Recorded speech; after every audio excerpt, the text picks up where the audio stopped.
Selamat datang di Ngomet, ngobrol bareng iMed.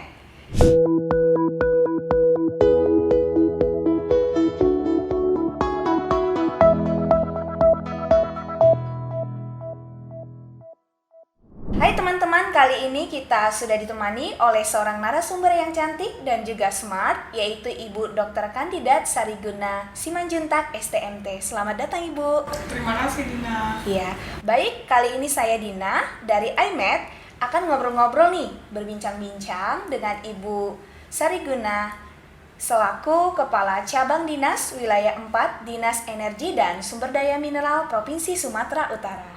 Kali ini kita tentunya ditemani oleh seorang narasumber yang luar biasa dan juga yang sudah terjun langsung di perencanaan wilayah dan kota. Baik, mungkin boleh langsung diperkenalkan dirinya Ibu Sariguna ini seperti apa sih, lulusan dari mana ibunya, boleh Bu, supaya teman-teman Ngomet nih pada tahu ibunya asalnya dari mana ya, background pendidikannya. Terima kasih Dina. Jadi saya Sariguna Simanjuntak, panggilan saya Sari. Iya Bu. Saya lulusan perencanaan wilayah dan kota dari ITB Bandung. Saat ini melanjutkan di USU perencanaan kota. Itu background pendidikan saya. Saat ini sedang progres disertasi di Universitas Sumatera Utara. Wow, luar biasa sekali ya. Berarti S1 dan S2 di ITB ya Bu ya? S2-nya di ITB. Oh, S2-nya di ITB. Ya. Dan lanjut lagi nih program S3-nya di Universitas Sumatera Utara. Perencanaan kota, jadi lanjutan dari PWK itu. Wow, keren sekali ya. Biasanya kan kalau untuk program pendidikan kadang ada yang tidak linear ya Bu ya. Ada yang lari dari basic background-nya, pendidikannya. Nah, ini luar biasa sekali kita ngobrol-ngobrol tentang perencanaan wilayah dan kota. Dan ini mungkin sering dikenal ya Bu oleh masyarakat umum, ilmu planologi. Nah, mungkin saya tanya langsung nih dengan Ibu Dr. Sariguna Simanjuntak, sebenarnya apa ya Bu yang harus kita pelajari di perencanaan wilayah dan kota? Kenapa kita harus penting sekali belajar perencanaan wilayah dan kota? Jadi saya mengenal PWK itu tahun 2007 tepatnya di Bandung, saat itu di ITB. Saya belajar di situ apa sih PWK itu. Jadi setelah belajar kurang lebih berapa tahun di situ Dina, saya tahu bahwa PWK itu tentang secara umum dia lebih makro. Kalau kita bandingkan kepada arsitek, dia lebih makro daripada arsitek. Arsitek itu mikronya, PWK itu makronya. Jadi makro yang bagaimana gitu kan. Jadi PWK itu kita itu secara global merencanakan tata letak bangunan, bisa juga merencanakan suatu wilayah, kota, desa, tapi kita merencanakannya secara global, secara makro. Jadi kita lihat dari aspek sosialnya bagaimana, aspek infrastrukturnya bagaimana, terus aspek ekonominya bagaimana. Kita lihat ini dari atas nih, Bian. Nah, kalau arsiteknya itu lebih kepada mikronya. Jadi dia merancang estetika, dia merancang satu, contohnya ruko, bangunan, kafe, tapi dia mikro dan detail gitu. Jadi semacam sub dari PWK itu sendiri. Nah, saya tertarik gitu. Saya tertarik bagaimana merancang satu wilayah gitu kan. Di samping saya juga kebetulan di satu pemerintahan di bidang perencanaan juga. Sehingga saya berpikir saya perlu belajar tentang perencanaan gitu. Nah, setelah belajar perencanaan wilayah dan kota, ternyata kita di situ diajarin bukan hanya merencanakan tata letak bangunan, tapi kita diajar, dididik dan dilatih untuk berpikir bagaimana kita juga merencanakan yang lebih kecil itu apa yang perlu dalam hidup kita juga, bagaimana kita juga bekerja, lalu apa yang harus kita kerjakan. Jadi kita jadi terbiasa merencanakan apa yang akan kita kerjakan. Rencanakan kerjamu, kerjakan rencanamu. Ya, betul. Jadi itu yang buat saya tertarik. Memang kalau di Bandung, di ITB itu tetap PWK itu di bawah Departemen Arsitektur. Nah, setelah selesai dari PWK, karena saya prospek kerjanya sangat bagus di PWK ini, karena kita tidak hanya di bangunan, kita bisa di mana dari aspek manapun kita bisa merencanakan itu. Saya merasa setelah selesai S2-nya saya lanjut sekolah lagi memang prinsip saya kalau sekolah itu harus vertikal ini ya, gitu. Vertikal. Kalau ini kemana susah juga. Iya, Jadi betul, saya betul. coba cari jurusan yang memang relate dengan PWK itu sendiri. Ternyata ada di USU, di jurusan perencanaan kota. Saat ini yang sedang saya ikuti di dalam. Wow, luar biasa sekali ya cerita dari Ibu Sari. Dan ketertarikan beliau terhadap perencanaan wilayah dan kota ini tadi ada bahas tentang prospek kerjanya yang sangat luas ya Bu. Mungkin Ibu Sari sendiri yang sudah terjun di ilmu pemerintahan. Nah, mungkin banyak nih Bu sahabat Ngomet yang tidak tahu seperti apa sebenarnya prospek kerja lulusan-lulusan PWK nantinya. Mungkin boleh nih Bu dijelaskan, nanti mereka bakal jadi seperti apa profesinya.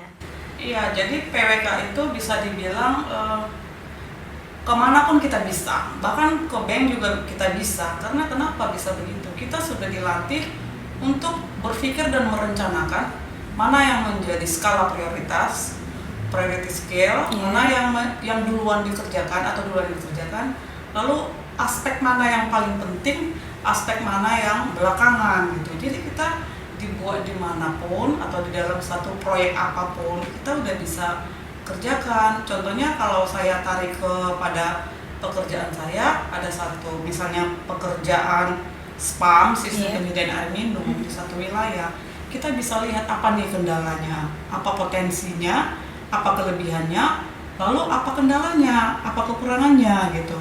Kalau manajemen seperti manajemen SWOT. Jadi kita sebagai orang perencana PWK kita bisa lihat gitu.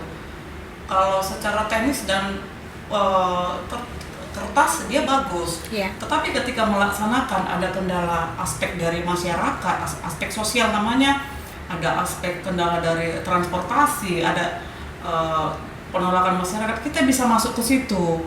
Terus penyelesaiannya bagaimana? Karena kita sudah terbiasa di PWK bisa menyelesaikan dari beberapa aspek, kita jadi unggul gitu. Setiap yang kita kerjain pasti berhasil karena kita bisa pendekatan teknis bisa, pendekatan masyarakat juga bisa, terus kita pendekatan sosial juga bisa, sudah mahir, sudah paham. Jadi yang saya rasakan planologi itu selalu dicari yang saya rasakan saat ini. Tidak ada yang lulusan planologi yang tidak bekerja saat ini gitu, yang di pemerintahan yang hanya sebatas supporting tidak ada, tapi rata-rata itu pengambil keputusan atau leader. Jadi ini sangat menarik bagi saya gitu, Dina. Iya, wow, luar biasa sekali ya penjelasan Ibu Sari. Yang bisa saya simpulkan, ternyata kalau kita belajar perencanaan wilayah dan kota, kita itu bisa jadi smart planner dan decision maker ya Bu ya. Karena tadi Ibu jelaskan belajar di PWK itu melatih kita untuk mengimplementasikannya dalam kehidupan sehari-hari ya Bu. Bagaimana proses berpikir mulai dari merencanakan, ada kendala, ada solusinya ya Bu ya. Tadi juga dijelaskan tentang SWOT, strength-nya, weakness-nya, opportunities-nya, threats-nya. Wow, keren sekali ya Bu. Ternyata PWK itu punya prospek kerja yang cakupannya sangat luas. Nah, kita sudah lihat sendiri nih, Ibu Sari juga merupakan kepala dinas ya, yang memang kita lihat masih sangat muda, kompeten, dan juga bisa dibilang secara karir dan pendidikan sangat konsisten ya Bu. Tadi kan sudah Ibu jelaskan dari S2, S3 juga untuk yang diambil itu perencanaan wilayah dan kota ya Bu ya. Dan itu sangat jelas sekali untuk sahabat Ngomet nih, kalau PWK ini sangat penting. Nah Ibu, ada isu yang mengatakan bahwa kedepannya ini kita harus membentuk namanya Smart City ya Bu ya, pembangunan yang berkelanjutan. Nah untuk itu apakah PWK ini berpengaruh, sangat berpengaruh terhadap pembangunan bangsa khususnya berkelanjutan gitu Bu? Kalau menurut saya sih yang utama itu ya PWK gitu. Ya? Jadi yang unggul itu nanti dalam Smart City, dalam perencanaan, contohnya suatu perencanaan ibu kota atau wilayah itu ya yang maju duluan itu PWK-nya. PWK-nya ya Bu ya. Wow. Ketika masuk kepada subnya itu baru ke arsitek, masuk ke urban design, ke mezonya gitu. Tapi yang di atas itu beyond itu perencanaan wilayah dan kota kita lihat dulu. Sampai kita melihat di perencanaan kota itu sampai kita melihat infrastrukturnya apa yang perlu, terus kita bandingkan juga kepada ruang terbuka hijau juga harus gitu. Iya, betul. Terus masyarakatnya bagaimana gitu kan, perbandingan manusia dengan gedung juga kita harus bandingkan juga gitu. Jadi sangat menarik, saya sendiri ini kok sangat menarik ya gitu. Kita juga mengambil ilmu arsitek, kita mengambil ilmu kemasyarakatan, kita mengambil ilmu teknik sipil gitu. Di situ semua. Di samping itu kita juga dilatih untuk menyampaikan ide-ide kita gitu. Kita harus bisa menyampaikan ide kita. Mungkin perbedaan sedikit dengan arsitek lebih fokus kepada desain, gitu, perencanaan estetika. Betul-betul, Bu. Ya, kalau PWK kita perancangan tata letak bangunan. Ini cocoknya di mana, kenapa di sini, ini kenapa di sini, ini kenapa di sini gitu. Jadi sangat menarik sih bagi saya. Jadi kesimpulannya PWK itu selalu di depan atau beyond dari suatu perencanaan. Gitu. Wow, dari penjelasan Bu Sari ternyata saya juga berarti selama ini salah tanggap ya Bu. Saya pikir itu arsitektur adalah di atas segalanya, yang maksudnya saya itu makronya. Ternyata dia masuk ke skala mikro ya Bu. Ternyata yang beyond itu adalah perencanaan wilayah dan kotanya, PWK-nya. Wah, berarti di IMAT Bu sudah sangat keren dong kampusnya, ada arsitekturnya, ada perencanaan wilayah dan kota, dan ada bisnis digitalnya. Jadi ini masih relate ya Bu ya, masih saling berhubungan ya Bu ya, punya korelasi yang memang sangat erat. Nah, mungkin saya boleh nih tanya lagi kembali ke backgroundnya Ibu Sari ya Bu ya. Tadi kan terjun langsung yang merupakan di ilmu pemerintahan yang berkaitan dengan perencanaan itu sendiri.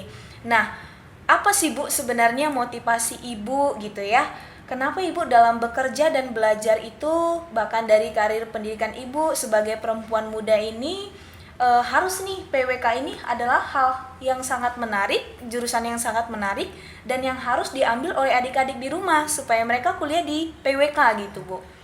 Jadi kalau buat adik-adik yang terutama kedepannya pengen di pemerintahan, apalagi di bidang-bidang teknis seperti ke-PU-an dan yang relate dengan PU, itu setiap dinas itu ada, sebelum kita melaksanakan fisik itu ada namanya perencanaan. Kita harus yang merencanakan itu ya harus kita sendiri gitu. Jadi dari dinas itu sendiri yang merencanakan gitu. Ada beberapa dinas yang memakai pihak ketiga yang namanya konsultan di pihak ketiga kan, tetapi kita yang memeriksa. Nah, pertanyaannya kalau kita tidak paham apa yang kita periksa, bagaimana bisa gitu kan? Kita harus memeriksa pekerjaan orang, perencanaan orang, ya kita harus paham dong apa yang kita kerjakan. Iya, betul. Jadi ketika kita sudah paham tentang perencanaan, kita bisa memeriksa pekerjaan mereka. Lalu kita bisa request, saya mau begini, saya mau begini, saya mau begini. Nah, dari masukan-masukan kita itu membuat pekerjaan kita itu menjadi optimal. Jadi menurut saya, khususnya adik-adik yang mau eksis di pemerintahan, itu PWK itu salah satu modal yang paling baik, terutama adik-adik yang suka di bidang teknik di dinas gitu. Sehari-hari juga kita sehingga membentuk kepribadian kita bahwa kita itu hidupnya lebih teratur loh. Kita itu lebih teratur, terus berpikirnya lebih praktis, terus yang saya rasakan kita semuanya dalam satu perencanaan. Jadi kita itu tidak gegabah, tidak kemana-mana secara tidak teratur, tidak. Jadi itu yang saya rasakan buat adik-adik, terutama yang mau di pemerintahan. Dan sampai sekarang setiap ada penerimaan itu selalu ada planologinya. Planologi, betul ya Bu ya. Betul sekali. Wow, jelas sekali ya sahabat Ngomet tadi dari Bu Sari. Ternyata PWK ini selain prospek kerjanya sangat luas dan memang membentuk pribadi kita itu harus memang benar-benar jadi smart planner. Bagaimana kita membuat priority scale itu menjadi sesuatu yang memang kita aktuasikan, artinya kita jalankan sesuai dengan yang kita rencanakan gitu ya Bu. Dari pola berpikirnya yang tidak berantakan harus teratur. Mungkin kalau kita punya plan A, B, C, D, mungkin kita selesaikan dari A, B sampai C, D begitu ya Bu. Harus berurutan selesai. Nah, mungkin boleh nih Bu dibahas sedikit tentang bagaimana sih Bu penerapan ilmu PWK ini di pemerintahan sekarang.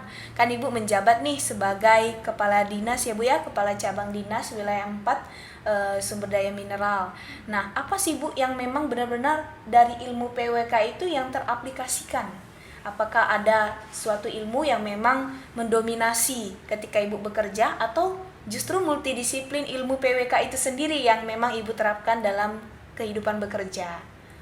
Kalau di pekerjaan saya sekarang ada beberapa ilmu yang saya terapkan, tetapi paling banyak itu yang paling menonjol itu adalah PWK itu sendiri. Jadi posisi saya sebagai kepala cabang, setiap tahun kita buat perencanaan. Misalnya ini tahun 2021 nih, bulan 12, untuk 2022 kamu mau merencanain apa gitu. Kita sendiri yang buat rencananya. Wow, semacam master plan berarti ya Bu? Kita sendiri yang buat gitu. Saya mau tahun depan contohnya saya mau buat lampu jalan nih, Iya. berapa unit, sekian unit, kenapa, di mana, lokasinya di mana, kenapa di situ, kenapa tidak di sini. Iya. Jadi karena kita sudah terbiasa merencanakan, kita tidak kaku dengan itu. Jadi karena saya dituntut setiap tahun harus membuat program, buat master plan, harus menguasai perencanaan itu sendiri gitu. Bahkan ada teman-teman yang minta tolong dibuatin dong Sar gitu, tolong dibuatin gitu. Perencanaan. Jadi, ya Bu ya? iya, yang binatangnya itu harus ya, memang itu bagi saya itu sangat membantu saya untuk bekerja, bahkan untuk meningkatkan performa saya sebagai ASN, juga sebagai saat ini kebetulan sebagai leader gitu. Iya. Nah, Wow, luar biasa sekali ya. Ternyata Ibu Sari juga merupakan leader. Nah, di sini kita lihat bahwa ternyata lulusan-lulusan PWK ini luar biasa ya, terbentuk kepribadiannya dari multidisiplin ilmu yang sudah dipelajari di PWK ya Bu ya. Bahkan saya dengar tadi bahwa Ibu bilang kita merencanakan, ternyata kita juga mengevaluasi master plan yang sudah kita buat. Mungkin di pemerintahan seperti itu Ibu ya, yang dijalankan oleh Ibu Sari selama ini. Nah, ini sudah luar biasa sekali, sahabat Ngomet. Berarti tidak salah pilih dong ya Bu, kalau misalnya adik-adik memutuskan nih untuk berkuliah di IMET, khususnya mengambil jurusan perencanaan wilayah dan kota. Bagaimana sih Bu pendapat Ibu tentang kampus IMET? pendapat saya tentang kampus IMET pertama kali ke sini itu secara fisik itu rancangannya luar biasa sih, luar biasa, interiornya luar biasa, makanya saya lihat waduh ini luar biasa. Jadi dirancang itu memang untuk mahasiswa gitu, manusiawi gitu. Iya. Manusiawi kita mohon maaf kalau di ruko gitu gimana kuliah gitu. Iya. Jadi ini benar-benar saya lihat sudah mengadopsi universitas yang dari luar negeri kan, kayak di Singapura, di Australia juga seperti ini. Jadi benar-benar manusiawi, benar-benar untuk mahasiswa, fleksibel, terus berkelas juga ya. Saya lihat juga nyaman juga, pakai semuanya, update juga infrastruktur sarana dan prasarana yang di dalam ini. Jadi itu kan menunjang kita untuk belajar lebih fokus lagi gitu.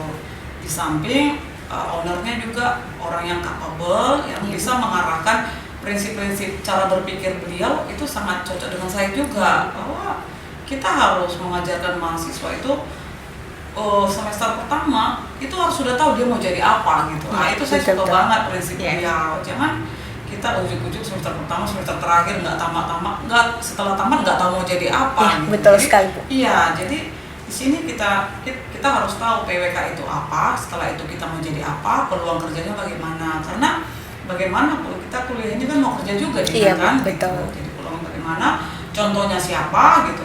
Saya berani menyampaikan itu karena saya sendiri adalah produk PWK dan diterima juga karena saya orang PWK.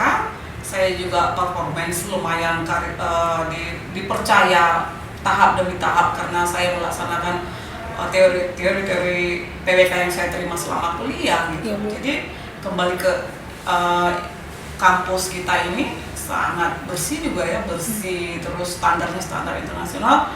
Malah saya pikir anak saya ini suka menggambar kan, saya pikir kalau nanti dia kuliah pengen kuliah di sini gitu. Wow, sudah langsung ada interestnya Bu ya untuk kuliah di IMET. Wah, padahal ini baru pertama kali ya Bu ya, Ibu langsung lihat IMET, kesannya sudah seperti itu. Wah, ternyata tidak terasa nih sudah sangat jelas sekali penjelasan dari Ibu Sari tadi, dan kita juga sudah mendengar sendiri background bahkan dari jenjang karir yang sudah dialami sendiri oleh Ibu Sari ya Bu. Ternyata PWK ini memang benar-benar mempengaruhi lah bagaimana karir Ibu Sari sampai saat ini. Dan teman-teman juga sudah mendengar nih rekomendasi dari Ibu Sari bahwa memutuskan pilihannya untuk berkuliah di IMED merupakan pilihan yang tepat. Dan mungkin boleh nih Bu, pesan-pesannya atau kesannya kepada adik-adik, ajakannya supaya meyakinkan mereka supaya mereka ini mau nih kuliah di IMED, ambil jurusan PWK, seperti itu Bu.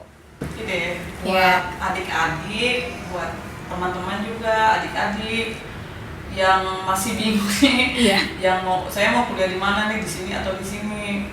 Kalau tadi penjelasan singkat yang diskusi dengan Dina, saya sarankan coba deh gitu, kita pikirkan dulu untuk masuk PWK, dan nggak dicoba deh, ayo kuliah di PWK. Boleh dicoba, tapi saya mengajak nih, ayo kuliah di PWK, pasti nggak nyesal gitu, karena memang ilmunya memang sangat bagus. Jadi kalau di Bandung atau di Jawa itu sangat famous ya, sangat famous itu PWK. Jadi boleh dicek bahwa lulusan PWK itu jarang yang tidak bekerja gitu. Karena ya selain kita teknis kita diajari, kita yang paling penting itu cara berpikir kita, mindset kita itu memang bagus gitu, dididik untuk bagus. Jadi buat adik-adik jangan ragu, jangan berpikir dua kali untuk mengambil PWK. Silakan ambil PWK. Yang referensi yang terbaik saat ini menurut saya itu di IMED, di Medan, di IMED. Ayo kita kuliah di sini. Mungkin nanti kita bertemu di sini juga untuk diskusi di IMED-nya. Wow, luar biasa sekali ya, sahabat Ngomed. Itu tadi pesan dari Ibu Sariguna Simanjuntak yang memang merupakan sosok perempuan muda ya Ibu ya, yang memang background pendidikannya sudah sangat bagus, penjelasannya juga sudah sangat detail. Bahkan saya juga sampai impress nih sama ibunya, baru pertama ketemu, tapi dari penjelasan-penjelasan itu banyak sekali yang buat mindset saya itu ternyata wow, harus open mindset nih, ternyata harus seperti ini. Smart planner itu ternyata dari PWK ilmunya banyak sekali, multidisiplin ilmunya banyak sekali, dan memang PWK itu adalah pilihan yang tepat ya Ibu ya, untuk pribadi yang memang sangat suka dengan keteraturan ya Ibu ya, perencanaan yang tersusun. Iya. Itu dia sahabat Ngomed, ngobrol-ngobrol bareng IMED pada sore hari ini. Dan terima kasih kalian sudah setia bersama dengan kami. Dan terima kasih saya ucapkan kepada Ibu Dr. Kandidat Sariguna Simanjuntak STMT selaku Kepala Dinas Cabang Wilayah 4 Dinas Energi dan Sumber Daya Mineral Provinsi Sumatera Utara yang sudah memberikan berbagai informasi tentang perencanaan wilayah dan kota. Demikian ngobrol bareng IMED sore hari ini. Sampai jumpa.